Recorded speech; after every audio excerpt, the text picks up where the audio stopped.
안녕하세요. 이슬기입니다. 네, 첫 번째 에피소드 많이 들어주셔서 감사하고요. 오늘 두 번째 에피소드 네, 준비한 것들 들려드릴게요.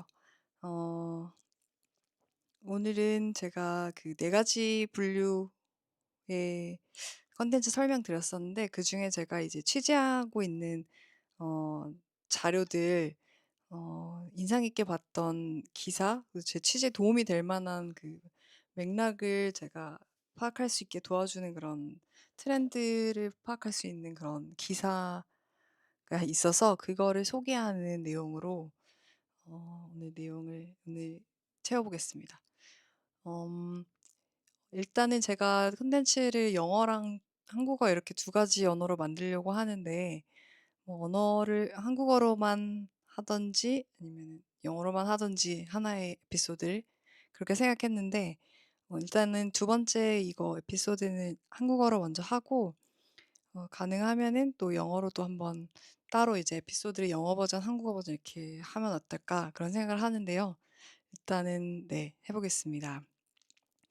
어, 일단 한국어를 쓰시는 많은 청자분들께서는 지금 이제 한국의 상황이 전국이 요동치는 그런 경랑의 시대로 들어가고 있기 때문에 어, 제가 이게 준비한 이 내용이 얼마나 흥미로울지 모르겠어요. 근데 저는 일단 굉장히 흥미롭기 때문에 재밌게 할 수 있을 것 같아서 했습니다. 내용은 인도네시아 새로 취임한 대통령의 취임 연설문에 대한 기사입니다. 그 취임 연설문에 이제 문제가 있다, 그걸 문제 제기를 하는 그런 문제를 지적하는 그런 기사이고 그거에 대한 뭐 사설, 그다음에 이와 관련해서 좀 이해할 수 있는 배경 지식이 되는 자료 두 가지 정도를 소개하고 이제 마치도록 하겠습니다. 일단은 뭐 제가 어, 얼마나 이게 재미있으면은 네.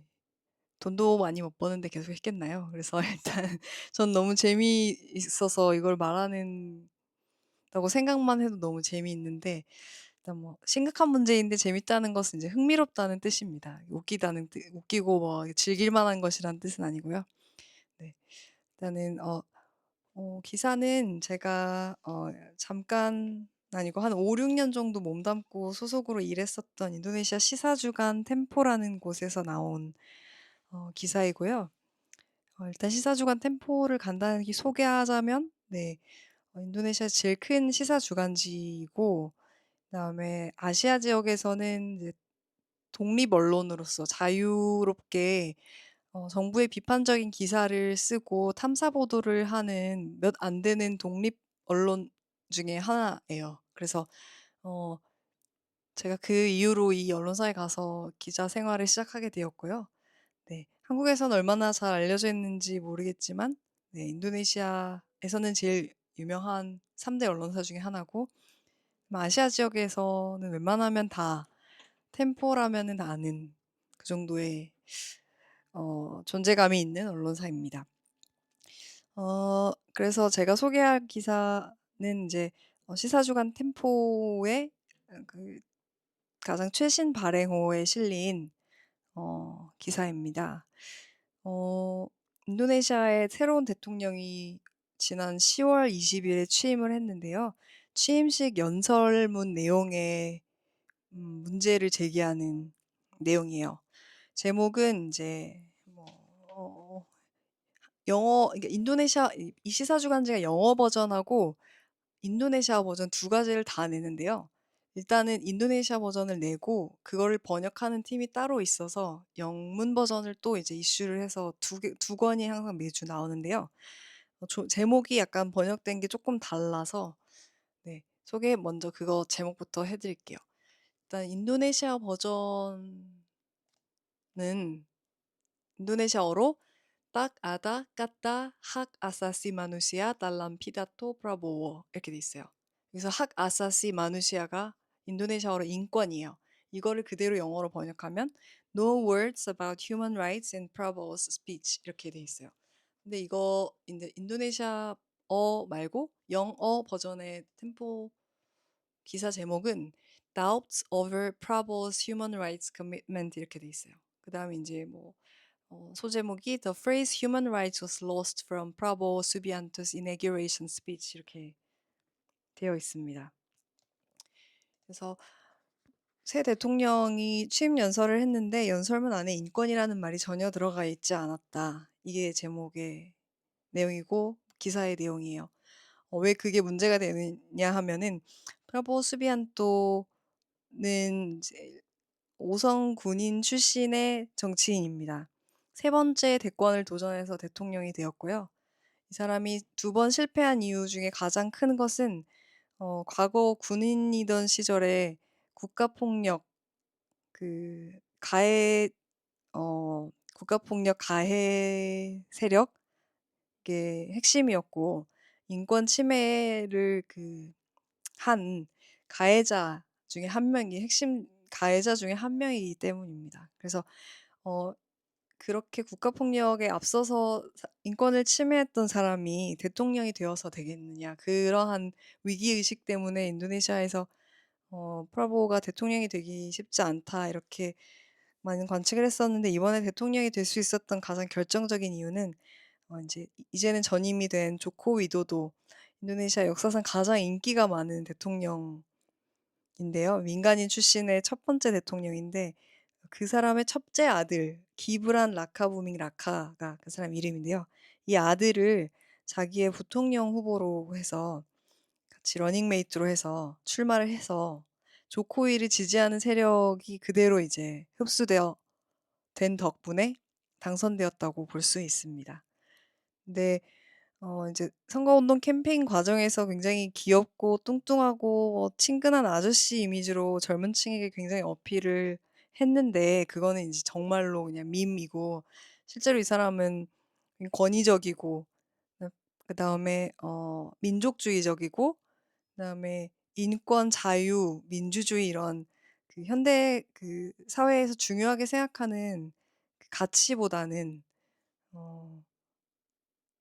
뭐 카리스마, 그다음에 오와 열을 맞춘 조직력 뭐 이런 것들 탑 위에서 아래로 명령을 해서 일체화하는 뭐 그런 방식의 국가 운영을 할 것으로 많이 예상되었고 실제로 그렇게 할 수밖에 없는 체질의 네, 장교 출신의 그러니까 군사학교를 나와서 평생의 커리어가 군인인 사람 그래서 5선까지 갔던 처음부터 끝까지 군인인 그런 사람입니다. 그래서 몸도 마음도 정신도 모두 군인인데 불명예 제대를 해서 미국 이제 인권 침해 문제로 인해서 불명예 제대를 했고 불명예 전역 네.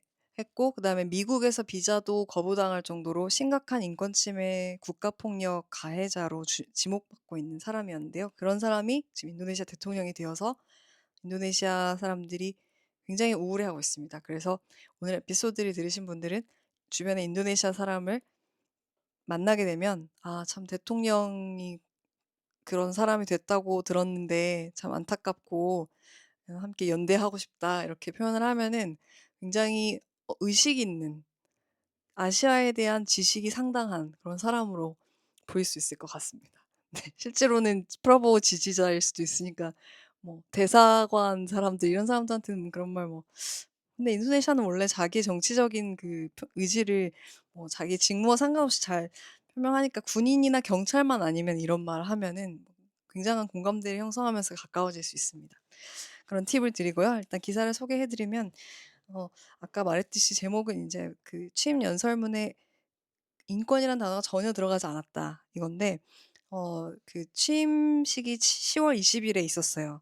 뭐 한국에서는 한덕수 총리가 참석한 것으로 나와 있네요. 연설문 안에 보면은 각국의 정상들이나 이제 대표들이 참여해준 경우에 연설문에서 이렇게 호명을 하잖아요. 근데 한국이 이제 프라보 수비안토 인도네시아 신임 대통령의 연설문에는 세 번째로 등장합니다. 첫 번째는 네, 필리핀 대통령이 직접 왔기 때문에 필리핀 대통령. 두 번째는 캄보디아 총리 훈 마넷. 세 번째가 한국의 네, 총리 한덕수. 네 번째가 이제 이웃 국가인 말레이시아 총리 안와르 이브라힘. 다섯 번째가 이제 이웃 국가인 역시 파푸아 뉴기니 총리 네, 입니다. 그래서 총리급 되면은 아시아에 가까운 사람들이 이렇게 있는데 네, 프라임 미니스터 오브 리퍼블릭 오브 싱가포르는 왜 저 이렇게 밑에 있는지 모르겠습니다. 아무튼 한국에서는 한덕수 총리가 취임식에 참석을 했고요. 그 자리에서 이제 선서를 하고 취임 연설을 50분 동안 했는데 인권이란 단어가 전혀 나오지 않았다. 근데 이거는 취임한 다음에만 뭐 이런 게 아니라 대통령 후보로 선거운동을 하던 시절에 대통령이 되면 나와 부통령 후보 기브란 라카부밍 라카는 8가지 미션과 비전을 가지고 국정을 운영하겠다. 이렇게 발표한 게 있는데 그 안에도 과거의 심각한 인권 침해 사건들을 해결하려는 노력을 하겠다. 이런 표현이 전혀 들어가 있지 않습니다. 근데 이 문제는 인도네시아 사회에서는 굉장히 중요한 것이 90년대와 70년대, 60년대, 그다음에 현재에도 국가의 그러니까 국가의 기관에 의한 폭력, 특히 군대에 의한 폭력이 심각하게 자행되어서 민간인이 많이 학살되거나 납치 실종된 사례가 아직 해결되지 않은 사건들이 굉장히 많이 있어요. 한국에서는 뭐 과거사 청산 운동을 해가지고 국가 기구를 통해서 진상규명 조사도 하고 뭐 그렇게 하고 있지만 인도네시아는 국가 차원에서는 그런 운동이나 움직임이 전혀 없어서 시민사회의 그 요구는 항상 대통령에 대한 요구는 이것입니다. 근데 전임 조코위도도는 후보 시절에도 약속을 했고 실제로 대통령이 돼서도 많이 힘이 약해지긴 했지만 검찰청 산하의 이런 과거 국가폭력, 국가폭력이라는 표현은 쓰지 않고 심각한 인권 침해 사건들을 해결하기 위한 전담 기구를 만들긴 했어요. 근데 대통령령으로 해서. 근데 이제 그것이 실제로 잘 기능하는지 안 하는지는 다른 문제이고요. 이제 프라보 수비안토 대통령의 경우는 후보 시절에도 대통령이 취임할 때도 이런 문제에 대해선 전혀 언급하지 않았다. 그것이 인도네시아 시민사회를 굉장히 우려하게 만드는 것 같습니다. 그래서 여기에 대해서 이제 시민사회 단체들의 입장이 전임 그 조코이는 후보 시절에 약속을 했는데도 대통령을 2번 연임해서 10년 동안 국가 운영을 했을 때에도 이 문제에 대해서 아무런 접근도 하지 못했는데 지금 이제 현 프라보 수비안토는 국가폭력과 심각한 인권 침해의 가해자인데 그게 가능하겠는가 그런 회의감을 드러내고 있고 그다음에 실제로 취임식 날에 그 인권은 나몰라라 하는 인권과 시민의 자유는 중요한 가치가 아니라는 것을 증명을 또 했어요.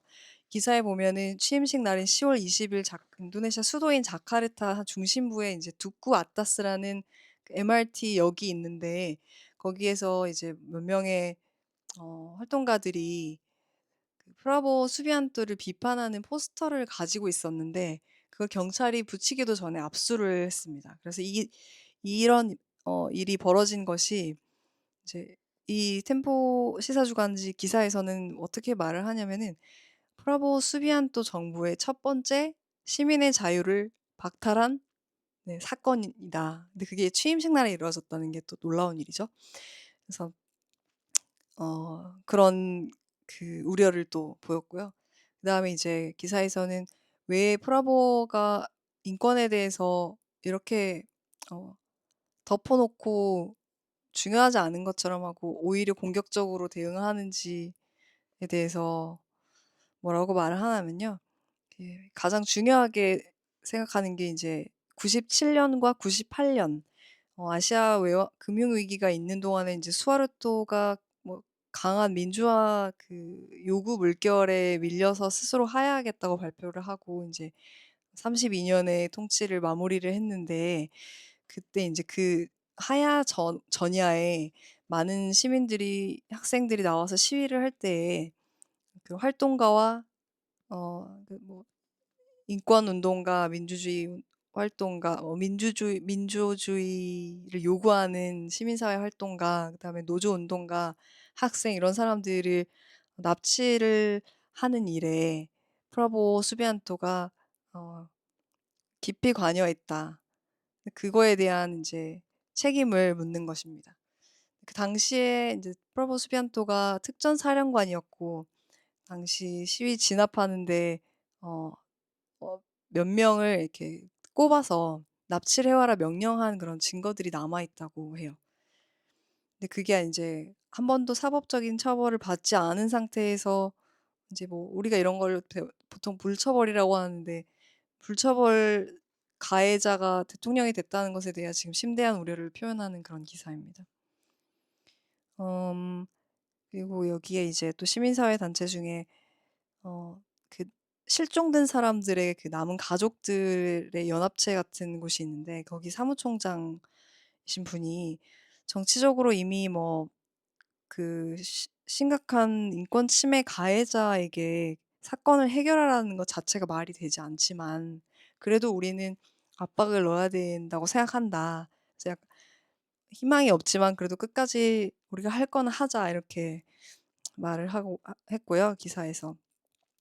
근데 이제 브라보가 이게 이상한 점은 뭐냐면은 당시에 자신이 명령해서 납치 구금, 체포 구금되었던 사람들 중에 3명을 자신의 그 첫 번째 내각의 강요로 이제 합류를 하게 했어요. 그 3명의 이름이 한 명은 무기안토, 한 명은 네자르 파트리아, 다른 한 명은 파이솔 레사 이렇게 있습니다.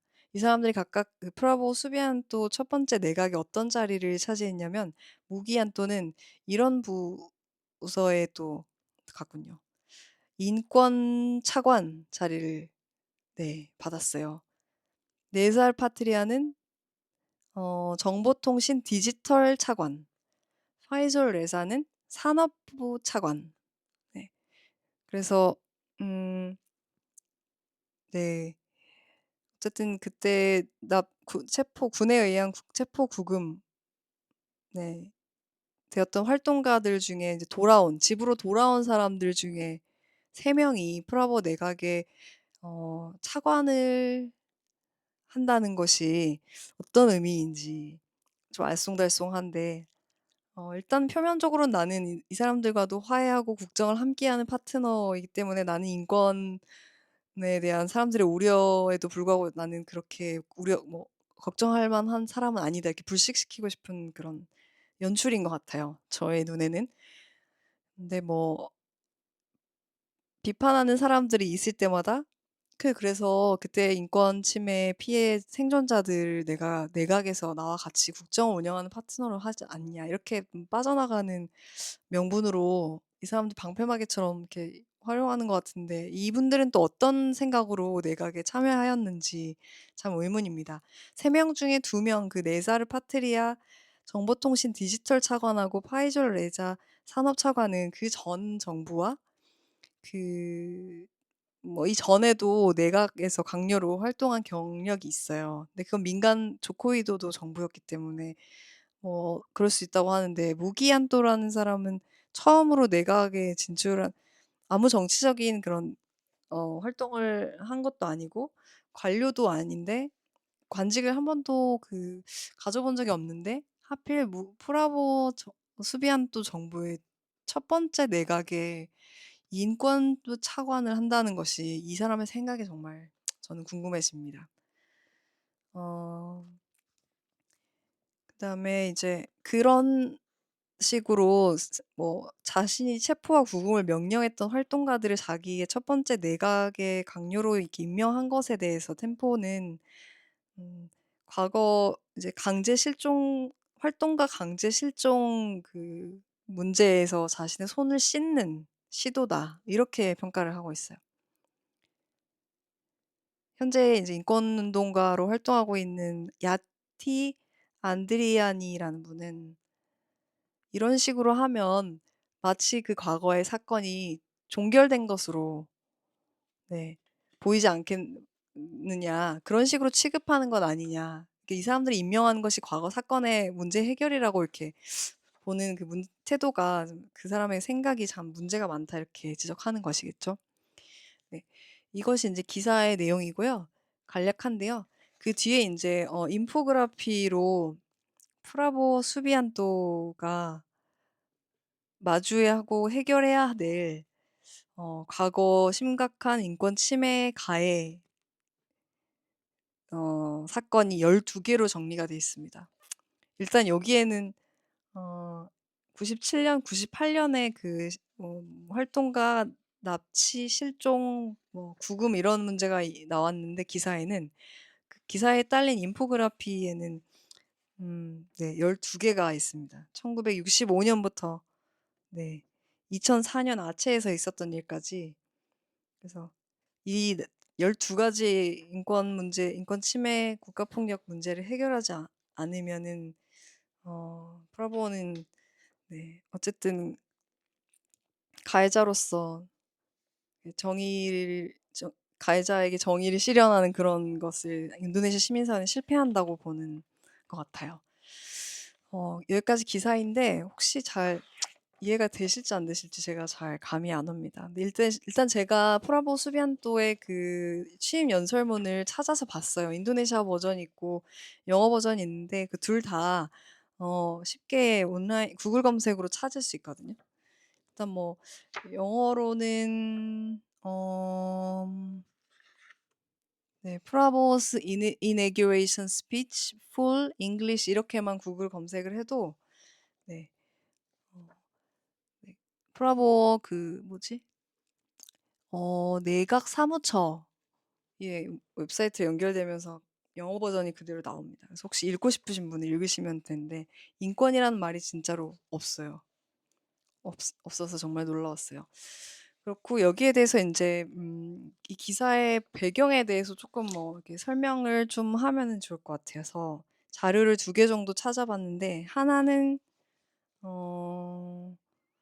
어쨌든 어떤 거에 대한 자료냐면은 프라보가 그 활동가들을 납치하라고 명령했다는 납치 명령에 깊이 관여했다는 97년, 98년 상황에 대한 하나는 주 인도네시아 미국 대사관 외교관이 작성한 회고록이고 다른 하나는 그 당시 98년도 현장에서 취재를 했던 한국 기자의 기사입니다. 그 2가지를 소개를 드리고 마지막에는 템포에서 그 기사 아까 방금 소개해드린 기사 외에 사설이 또 따로 있어요. 근데 이게 되게 인도네시아어로 읽었을 때 하나하나 시적이면서도 강력한 명문이라서 그 정리가 잘 되어 있어서 이거를 읽어드리고 그렇게 마칠게요. 한국에서는 신문에 사설이 있는데 여기 템포는 이게 이 매체의 전통인데 사설이 있습니다. 여기도 길진 않고 네, 그 사설을 쓰는 그 에디토리얼 팀이 따로 그 에디터들이 따로 있어서 이거를 네, 읽으면 입장이 이 언론사가 어떤 것을 문제 제기를 하면서 어떤 입장을 갖고 있는지 파악할 수 있는데 여기에 이제 이 매체의 진가가 좀 많이 나타나는 편입니다. 그래서 그것도 한번 소개를 해드리고 싶어요. 제가 너무 템포를 좋아하는 것 같아요. 일단은 첫 번째 자료는 션 도어만이라는 그 외교관이 썼는데요. 여기 읽어보니까 여성인 것 같아요. 남편과 아이 이야기가 나오는 거 보니까. 그래서 수아르토가 하야하는 1998년도 상황을 회고를 했고 이 자료는 미국 그 대사관 네, 자료 홈페이지에서 네, The Fall of Suharto 해가지고 네, 발췌되어 있는 것을 제가 다운받아서 소개하겠습니다. 일단은 1998년도 결론부터 말하자면은 98년 5월 21일에 수하르토가 아침에 내가 대통령직에서 하야하겠다 이렇게 말을 하거든요. 근데 이제 그 과정에서 어떤 일이 있었는지를 네, 회고하고 있어요. 일단 당시는 한국에서는 IMF 사태라고 불리는 이제 아시아 금융위기가 있었잖아요. 97, 98년 이렇게 걸쳐서. 그래서 많은 아시아 나라들이 영향을 받았는데 인도네시아도 한국과 마찬가지로 아니면 한국보다 더 심한 그 충격을 받은 금융시장에 충격을 받은 그런 국가이고요. 그걸로 인해서 인제 원래도 수하르토가 30년 이상 대통령직을 잡고 있었기 때문에 초법적으로 불만이 많이 쌓여 있었던 시민들이 인제 경제적인 위기로 인해서 실물 경제가 굉장히 나빠진 상황에서 들고 일어났다. 한국은 뭐 민주화 과정이 뭐 어떤 견해가 갈리지 않잖아요. 왜 사람들이 거리로 나와서 시위를 해 가지고 정권에 맞섰는지에 대해서. 근데 인도네시아에서는 좀 어 분석하는 음 사람들이 좀 다 제가 좀 뭐 대다수와 소수 의견일 수 있겠지만 소수 의견에 속하는 뭐 되게 회의적으로 민주화 개혁을 보는 민주화 운동 과정을 보는 사람은 "이건 경제적인 요인으로 인한 정치적인 변화이다." 뭐 이렇게 말을 하는 사람이 있어요. 그러니까 사람들이 먹고 살기 힘들어지니까 거리로 나와서 수하르토에게 한 걸 한 것이지 사람들이 그렇게 민주적인 가치와 자유를 수호하기 위해서 정치적인 목적으로 나와서 한 것은 아니다. 이렇게 말하는 네 사람이 있어요. 그 사람을 봤어요. 저는 동의하진 않는데요. 그렇게 말하는 사람도 있고 근데 그 이유가 인제 그 계기가 아시아 금융위기가 겹친 시기에 이런 일들이 벌어졌기 때문에 그런 생각과 그 관점을 가진 사람이 있는 것 같아요. 다른 한편에서는 어쨌든 학생들이 거리에 나와서 개혁을 요구하면 인도네시아어로 개혁이 레포마스인데 그 97, 98 년도에 뭐 활발하게 시민과 학생을 중심으로 한 그러니까 학생을 중심으로 한 시위가 많이 일어났는데 거리에서 외친 그 구호 중에 하나가 데모크라시하고 레포마스였거든요. 그래서 뭐 명백하게 정치적인 변화를 요구하는 네 정치적 자유와 시민권 뭐 를 요구하는 민주 시민권을 요구하는 그런 목소리가 시위의 동력이 아니었나 저는 그렇게 생각을 합니다. 일단 여기는 어떻게 나오냐면은 어 어 5월 14 일의 상황부터 이분은 얘기를 하고 있어요. 지금부터 자료는 주 인도네시아 미국 대사관의 션 도얼만이라는 외교관이 쓴 회고록입니다. 5월 14 일에 자카르타에서 되게 폭력적으로 뭐 가게, 상점, 뭐 금융기관이 약탈당하고 강도를 당하는 그런 일들이 벌어졌는데 이거를 인제 이분은 뭐라고 하냐면 음 대부분 그 사람들이 군대에 의해서 촉발된 군대가 뒤에서 사주를 한 어 폭력적인 그런 양상이 벌어진 것이다. 이렇게 말을 합니다. 근데 이거에 인제 또 맥락이 있는데 그 시위는 스파르타가 하야를 하라고 요구하는 시위는 그전부터 계속 이루어졌는데 계속 평화적으로 시위를 하니깐 군대에서 시위를 진압할 그 명분이 없어서 사람들이 인제 몇 명에게 군대에서 사람을 사주를 해 가지고 시민들 누구가 됐든 뭐 해 가지고 가게나 금융기관을 털거나 불 붙이게 하거나 그렇게 했다는 거예요. 공격을 시켰다는 거예요. 근데 이거는 뭐 한국에서도 얘기 들어본 것 같아요. 민주화 시위 하면은 일부러 폭력 사태로 이어지기 위해서 자극했다고 해야 되나? 그런 거를 제가 네 광주의 사례에서도 들었고 그 외에 서울에서도 그렇고 막 많이 80 년대 그런 일이 있었다고 들었던 것 같은데 여기도 그런 맥락인 것 같습니다. 그리고 나서 이 사람이 뭐라고 말하냐면 본인이 96 년도에 자카르타에 도착해서 이제 지켜본 바로는 97 년도부터 이미 학생들과 청년들을 중심으로 해서 대대적으로 정부를 비판하는 그런 시위가 이루어졌고 시민들의 그 불만과 비판의 목소리가 높았다. 이분은 이렇게 보고 있어요. 그래서 인제 그때의 양상은 인제 좀 되게 진보적인 이슬람 그룹 종교 단체와 그다음에 민주주의를 요구하는 그룹들이 항상 서로 이렇게 만나 가지고 연대를 하면서 어떻게 하면 이 상황을 타개할 수 있을지 학습하면서 준비를 했다. 그런 거를 봤다. 그러니까 그런 정보를 수집했다는 얘기죠. 그리고 일단 좀 유명한 청년 운동의 리더들이 이제 종교를 초월한 어떤, 왜냐면 인도네시아는 종교 단체가 가장 큰 조직이고 그 수하르토 정권 하에서는 종교 단체 외에는 그 어떤 정치적인 결사도 노조까지 포함해서 크게 이렇게 커지지 않도록 그 수를 엄청 통제를 했기 때문에. 근데 다른 뭐 종교 단체는 막 2천만, 3천만 회원이 있어요. 그래서 네, 전국적으로 되게 종교 단체의 그 조직력과 그 규모가 영향이 있기 때문에 이 종교 단체들, 그러니까 뭐 이슬람이 아니더라도 이슬람, 천주교, 개신교 다 이렇게 Inter-Religious Coalition이라고 말을 하는데, 여기 글에서는요.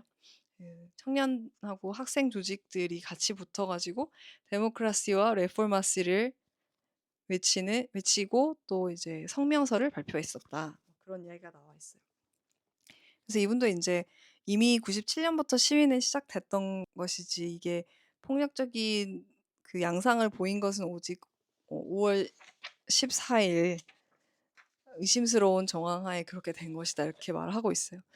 그러고 나서 이제 시위가 엄청 심해진 그 배경으로 이분은 뭐라고 보냐면은 5월 13일에 트리사티 대학교가 자카르타에 있는데, 여기 사립대학교예요.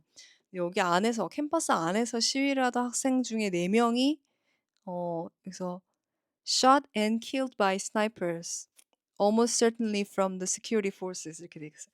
저격수의 총을 맞고 4명이 죽는데, 그것으로 인해서 이제 폭력적으로 아니라 그 발화가 되면서 많은 학생들이 이제 시위에 참여하게 되었다고 보고 있습니다. 근데 이상하게도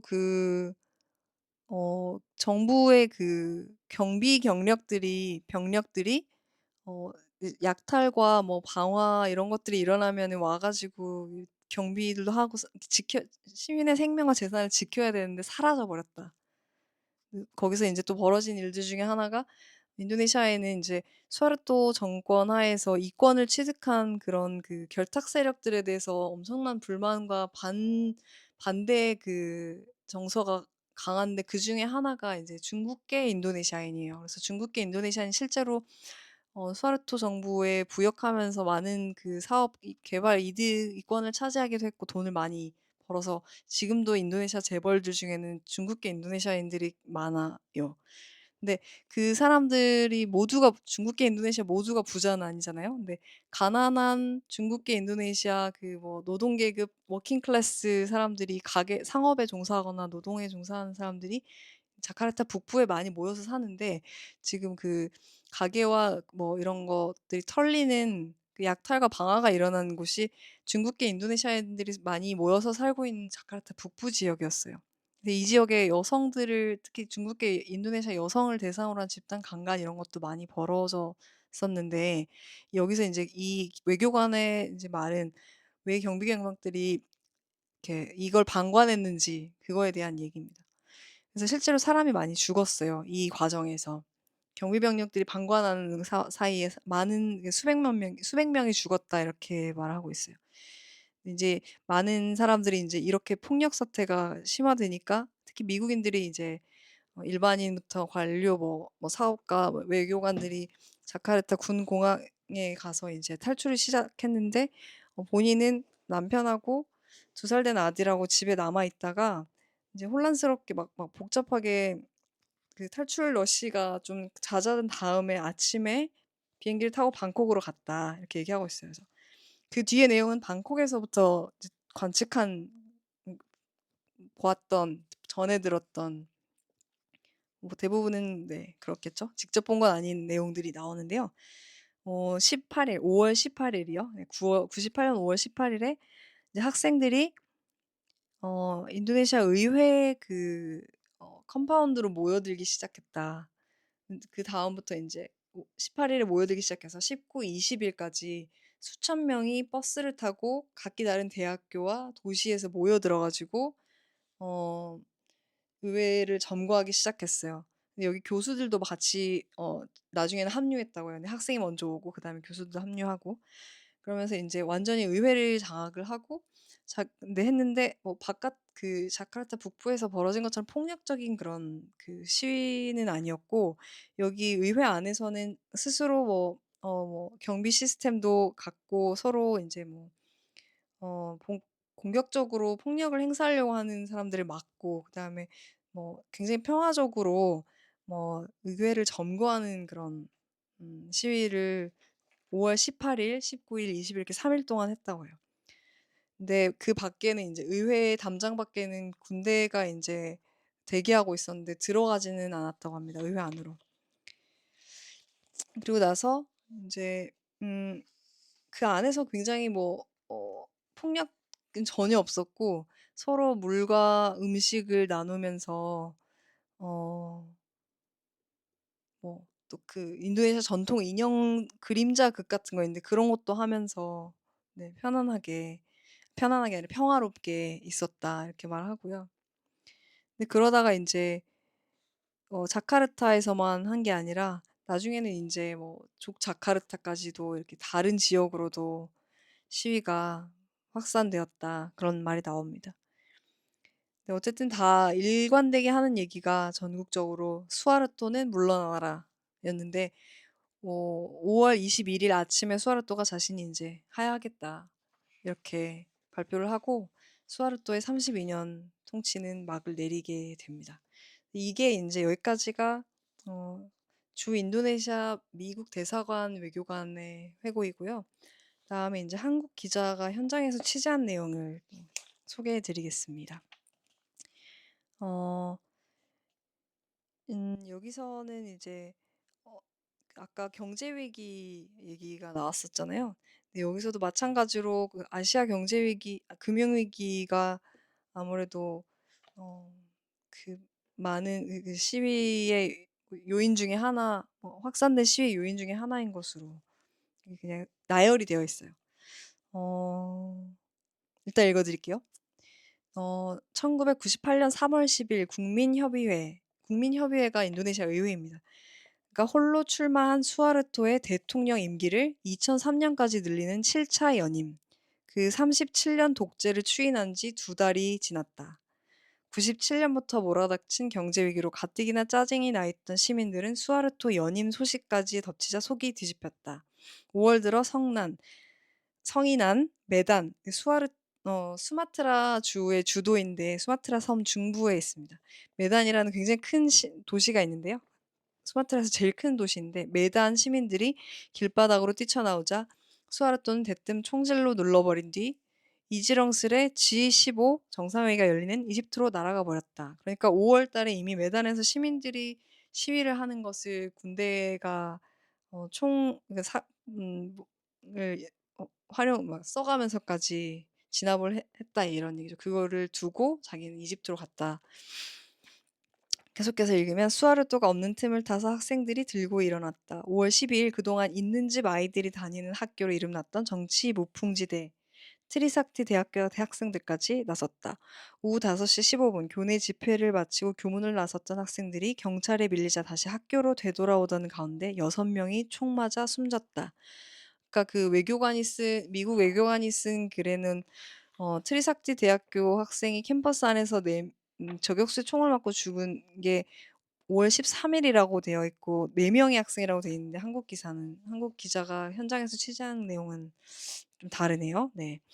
5월 13일 새벽 5시 주검 6구가 장지로 떠났다. 8시 학생 3천여 명이 추모식을 벌이면서 트리삭티 대학이 반수하르토 운동 중심지로 떠올랐다. 오후 들면서 폭동이 자카르타를 휩쓸었다. 정체불명 젊은이들이 닥치는 대로 불을 지르며 은행과 가게를 털었다. 오후 3시 육군본부 기자회견장, 군 대변인 와합 목고동안 준장은 학생 시위 진압에 저격병 보낸 적 없다. 발포 명령도 내리지 않았다고 발뺌했다. 오후 5시 트리삭티 대학 맞은편 치푸트라 호텔 꼭대기에는 여전히 저격병들이 도사리고 있었다. 오후 6시 국민협의회에서 만난 위란또 최고사령관은 방화, 파괴, 약탈을 결코 용서하지 않을 것이다고 힘주어 말했다. 오후 6시 40분 인터뷰를 마치고 나선 도심에서는 그 일을 비웃듯 불길이 솟았다.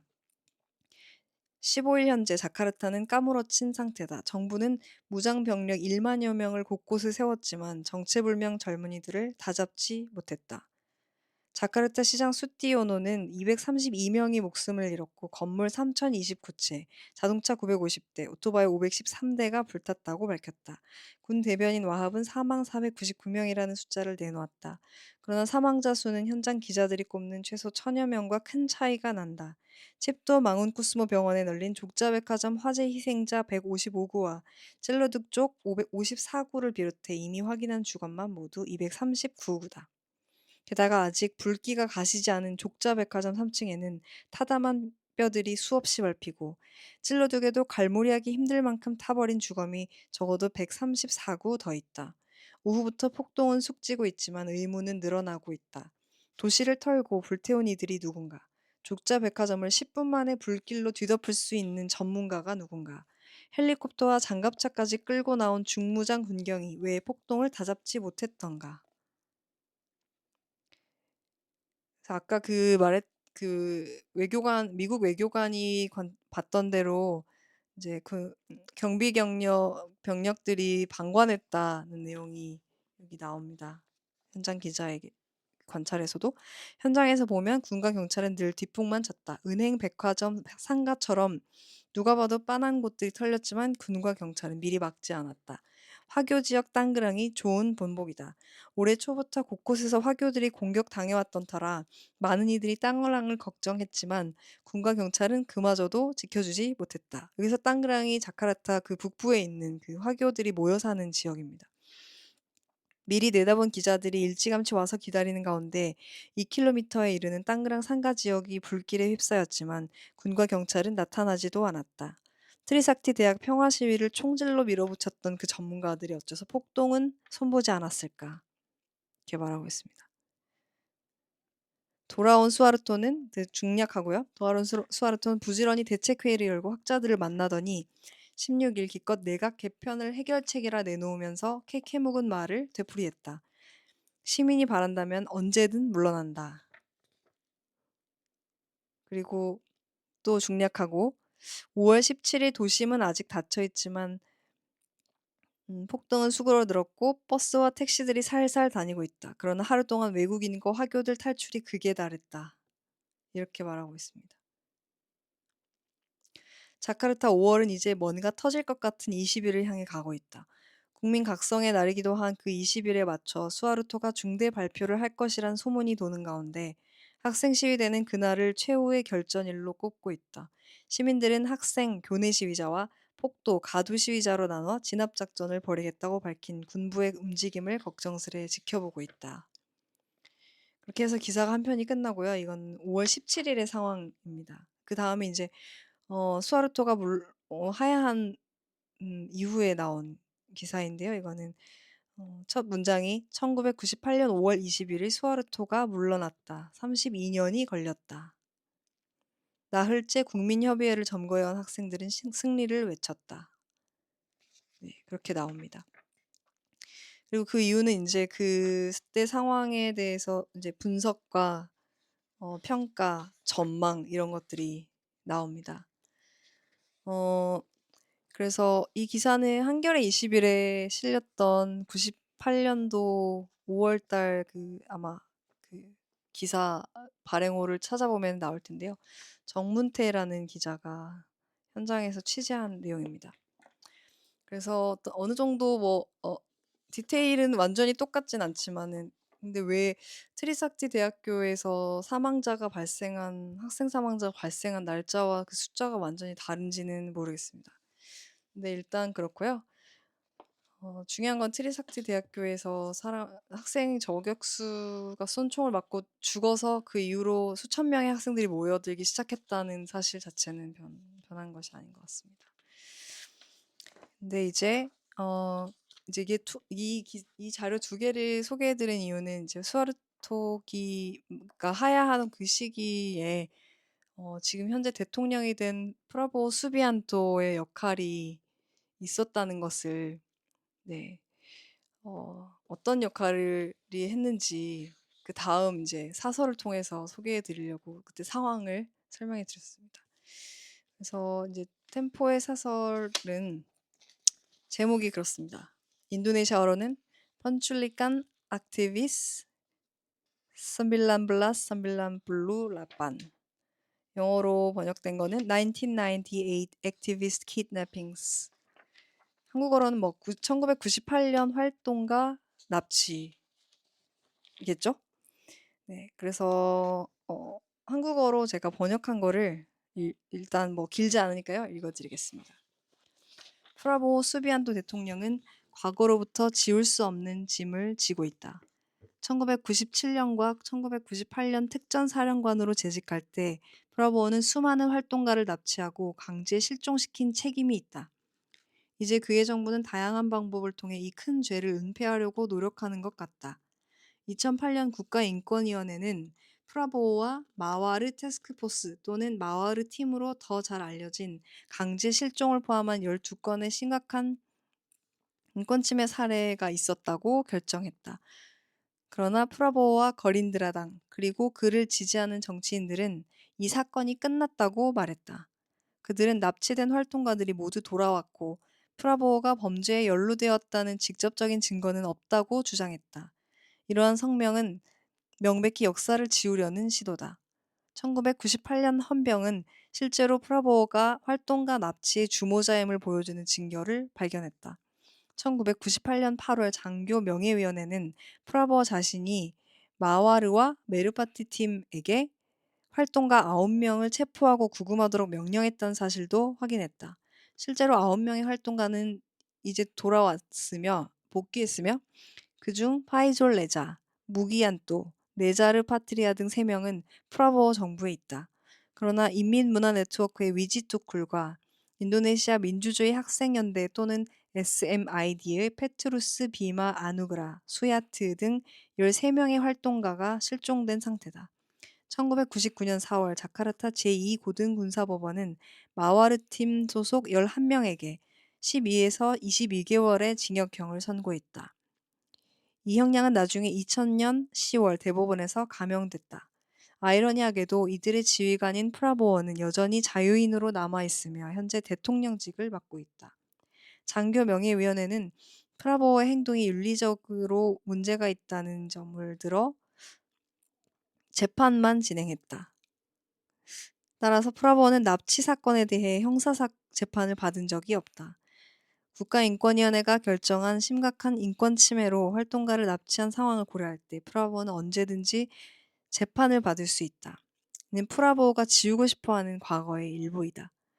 1998년 사건이 심각한 인권 침해가 아니라고 밝힌 유스릴 이자 마헨드라 법무인권 이민 및 교정조정 장관의 성명은 인권에 대한 프라보어 정부의 견해를 잘 보여준다. 프라보어 정부의 8대 과제인 아스타치타에서는 프라보어는 과거의 심각한 인권 침해 문제에 대해서 언급하지 않고 모든 시민의 권리 보호와 차별 철폐 같은 일반적인 인권 집행에 대해서만 언급했다. 프라보어 정부는 이 나라를 어두운 역사를 잊게 만들고 싶다는 의지를 강력히 보여주고 있다. 네, 이렇게 되어 있습니다. 여기서 아까 나왔던 마와르 태스크포스, 마와르 팀이라는 것은 보면은 마와르 팀은 인도네시아 그 육군 특수부대 사령부 4그룹 소속의 작전팀. 근데 소수의 이제 작전팀인데 이 팀이 98년도 당시에 이제 활동가들을 체포 구금하는 것을 담당한 특수부대인 거고요. 그 다음에 나온 메르파티 팀이라는 것은 이것도 이제 프라보가 9명 활동가 체포하라고 명령한 팀이 마와르 팀하고 메르파티 팀 이렇게 있는데 둘 다의 지휘관이었던 것으로 보입니다. 메르파티 팀은 흰색 작전 차량을 갖춘 인도네시아 서부 가루 지역을 관장하는 경찰대 소속 팀이라고 합니다. 그러니까 군대와 경찰을 본인이 다 이제 지휘하면서 활동가 체포 구금을 명령했다는 것이라는 거죠. 그다음에 여기서 나온 인민문화 네트워크 위지투쿨은 이제 되게 유명한 시인인데요. 납치돼서 아직도 이제 실종 상태에 있습니다. 그다음에 여기서 이제 3명이 돌아와서 프라보 행정부에 들어갔다 이렇게 해서 나오잖아요. 무기한도 아까 그 기사에서도 나왔던 3 명의 사람들이 나왔습니다. 그래서 이렇게 시사주간 템포의 사설까지 읽어드렸습니다. 일단은 이거는 제가 소개해드린 이유는 인도네시아어로 된 것은 시적이고 강력하고 하나하나가 명문이라서 나중에 뭐 인도네시아어를 배우게 되거나 배우고 싶거나 인도네시아어를 좀 더 잘하고 싶으신 분 중에 뭐 역사의식, 뭐 정의, 뭐 인권, 민주주의 이런 가치에 관심이 많아서 가슴이 막 불타오르시는 분들에게는 읽으면은 되게 뭔가 마음이 움직이는 그런 좋은 문장들이 있습니다. 제가 봤을 때 되게 명문입니다. 그래서 읽어드렸고요. 저는 이제 뭐 이 내용들이 굉장히 되게 중요한 이슈라고 생각하고 있어요. 그래서 인도네시아 시민사회에서는 이제 이러한 과거에 중대한 인권 침해 사건을 해결하지 못하면 안 된다는 그 요구가 강한 지역입니다. 그래서 아까 그 기사에 12가지 인권 침해 그 문제를 제가 이 에피소드의 그 프로필 사진, 배경 사진 이런 걸로 이렇게 올려드릴게요. 그래서 한번 보시고 혹시 만약에 이걸 따로 이미지를 받아보고 싶으시면은 코멘트를 남겨주시면 좋을 것 같습니다. 어떻게 저는 천천히 이해할 수 있는 방식으로 좀 설명을 하려고 했는데 이해가 안 되신 부분이 있거나 조금 더 알고 싶거나 더 얘기를 나누고 싶으시면은 네, 코멘트 이렇게 댓글이나 코멘트 남겨주시고 또 저와 직접 소통할 수 있는 창구가 있으신 분들은 뭐 만나서 얘기하거나 이메일이나 뭐 연락처로 따로 메신저로 연락을 주셔도 좋습니다. 일단 첫 번째 에피소드 듣고 피드백 주신 분들 너무 감사합니다. 일단은 네, 기대된다는 말도 감사하고 목소리가 되게 뭐 어떻다고 하죠? 되게 듣기가 편하다고 하셨나? 뭐 귀엽다고 하셨나? 네, 뭐 그런 이야기도 감사하고요. 그다음에 뭐 뭔가 읽어주는 게 좋을 것 같다 이런 피드백을 받아서 제가 오늘 웬만하면은 기사를 있는 대로 읽어서 들려드리려고 한번 해봤습니다. 일단은 네, 오늘 준비한 건 여기까지고요. 네, 다음 에피소드는 11월 5일에 네, 올리도록 하겠습니다. 지금 뭐 다음 주부터 날씨가 많이 추워진다고 하니까 감기를 조심하시고 그다음에 연일 폭로와 새로운 발견들이 계속 막 이어지고 있는 불안정한 그 시국이니까 네, 마음이 좀 잡히지 않을 것 같아요. 무슨 일 해도. 그래서 이럴 때 좀 너무 이렇게 신경이 분산되지 않고 편안하게 잘 보내셨으면 좋겠고 네. 많이 들어주셔서 감사합니다. 일단 네.